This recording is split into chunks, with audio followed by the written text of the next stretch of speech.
This is a part of the African continent that has tremendous economic potential. Right? When you look at some of the strategic real estate that it sits astride, the Bab al-Mandab, the Red Sea, the Gulf of Aden, when you look at China's increased investment and economic engagement in the continent, the interests of the EU and other European countries. If you look at the uptick in Gulf engagement, economic engagement, investment in the Horn of Africa, and Turkey as well. So there's huge potential, economic potential, but this is a part of the continent that is going to have to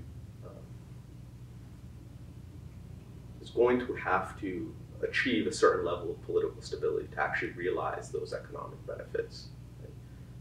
You have states in Ethiopia and Sudan that are in very real political flux, and you will have to develop stable political settlements in those countries.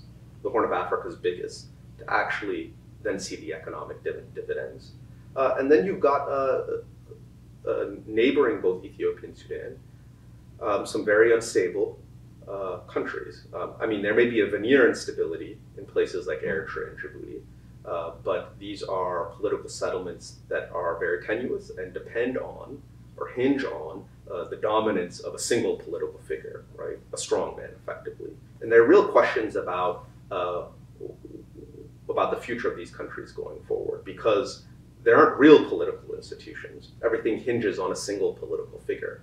And the hope is that the political gains in Ethiopia and Sudan will be consolidated, so that you can see the institutionalization of a democratic experiment, and that will then lay the stage for the spread of democratic institutions, or at least reform more broadly into places like Eritrea and Djibouti.